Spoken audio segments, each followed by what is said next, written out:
Hello and welcome to Young Turks, the show that puts the spotlight on two young achievers every single week and takes you through their journey to success.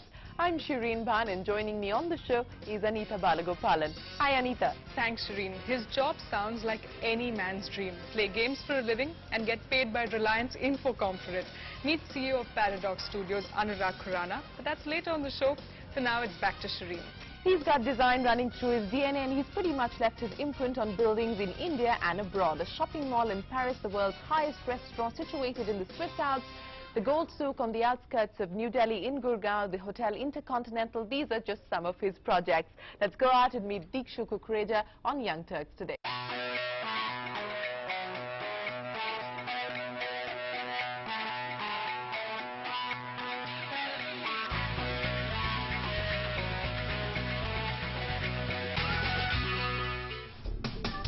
He's always wanted to sketch his brick and mortar dreams into reality, and he's doing it in style. He's built the tallest building in Bangladesh, even though he dreams of building an underground city.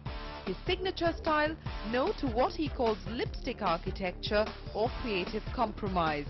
We're not talking about Fountainhead's hero Howard Roark, but of 36-year-old Dikshu Kukreja, a gold medalist from the School of Planning and Architecture and a postgraduate from the prestigious Harvard University, who's giving his family firm CP Kukreja Associates his own imprint.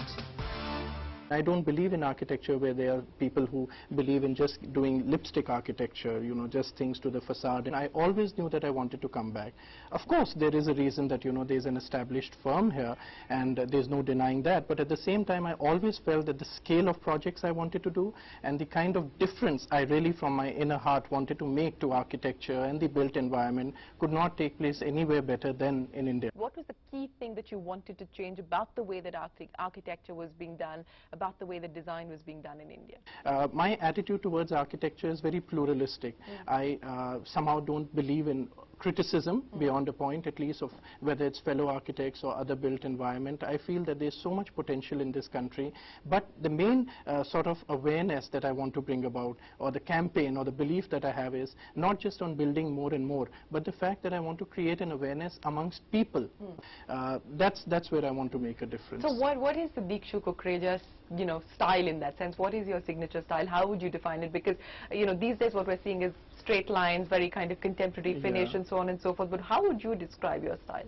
My feeling is that it's a very dynamic world we live in. It's a very pluralistic society we live in, and architecture, rather than being confined to a certain style, even in my creativity, should be always different. Take me through the process. Like, for instance, if somebody comes to you and says, okay, this is what we have in mind, and this is what, you know, this is the sort of budget that we have. How do you kind of, you know, put all of that together and actually create a brick and mortar structure? The process to begin would be that the client spells out their requirements, their vision of what they are looking at or what they hope to achieve, even if it's a commercial project.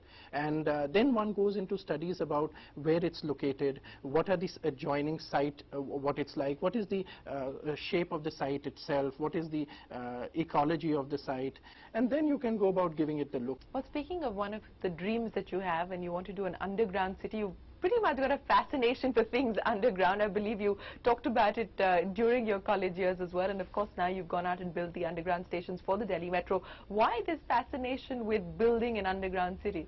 I feel that all our cities, after all, land is getting scarcer, more expensive, and somehow we have this sort of superficial desire, I would say, to build taller and to build higher. But that I don't think... You built what? Bangladesh's tallest building, haven't Yes, you? I have, absolutely. Ironically. Ironically, architecture is full of ironies. So there is this desire. Now, I couldn't have asked the client to build an underground hospital 28 floors down, but anyway, the idea is that as land gets scarcer, and I would admit that building tall buildings is not necessarily the most environment-friendly way of doing it, but I feel that what one should look at or start exploring is the fact of underground architecture. Although he's now one of the directors at CP Kukreja Associates, his father was against him becoming an architect. But Dikshu had made up his mind. He started his career with short stints in Paris and the US and worked on several big budget projects. And when he decided to return in '97, he says he was a transformed man. And I remember I must have been 2 or 3 years old. My mother used to take me to monuments and I would be running around there, and she was somehow thinking that subconsciously I would be imbibing architectural spirit at least. Were you? I don't know, I don't remember.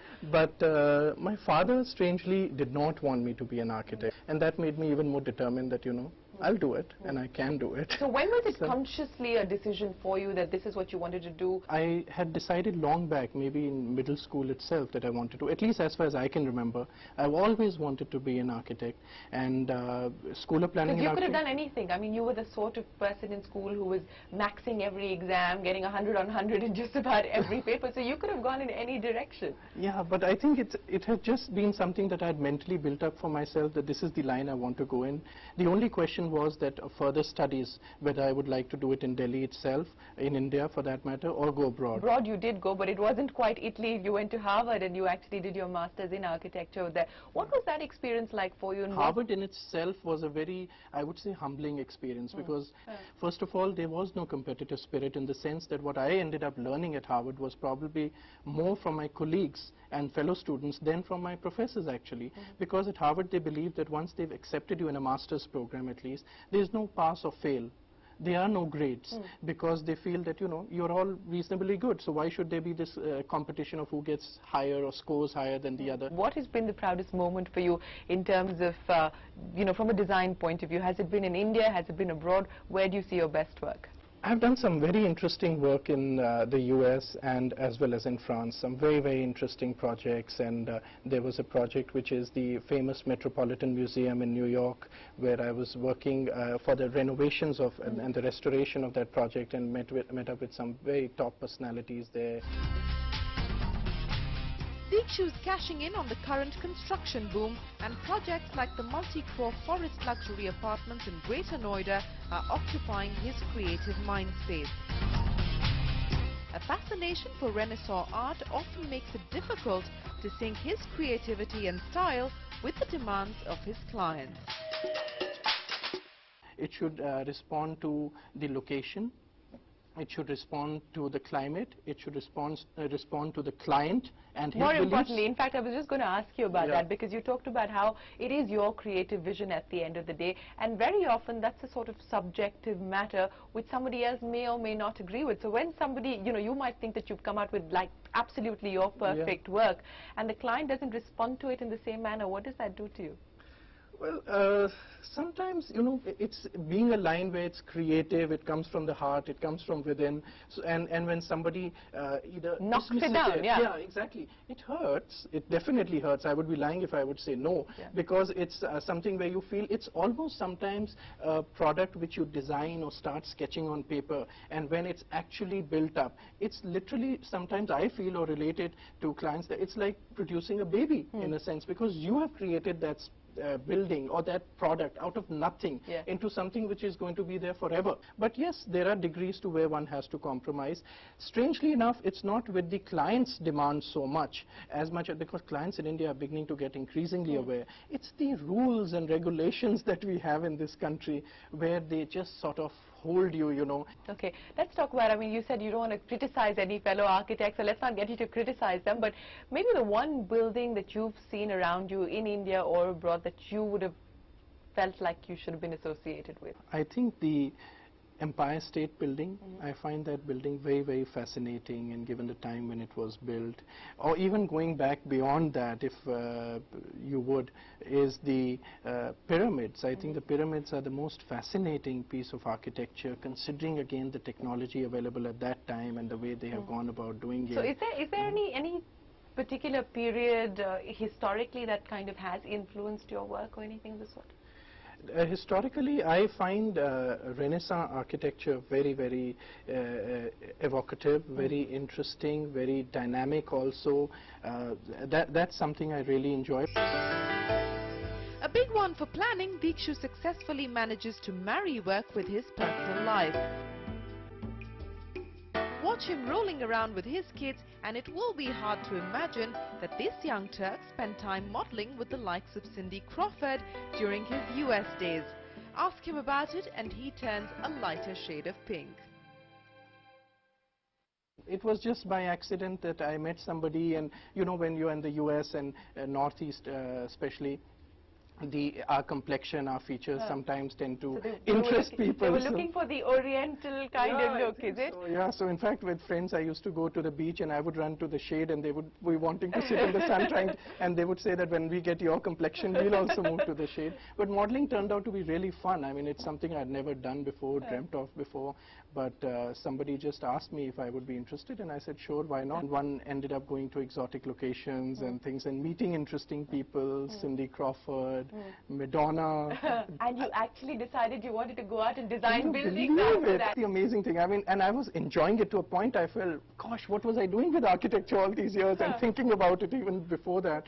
So I found it very fascinating, but soon that sort of honeymoon got over. Speaking of the other roles that you are now playing, of course, you know, you've got your successful business running, but you also spend a lot of time with your kids and you're a family man now. So what's the dad role been like for you? Oh, I love the dad role. It is the most sort of detoxifying, stress-relieving experience I have. I mean, I just sort of adore it. I have 2 little daughters and love spending time with them every time when one gets to. Well, that was Dikshu Kukreja, our Young Turk for this week, putting his imprint on buildings across the globe. Time for us to take a short break, but another young achiever coming up right after that. Stay with us.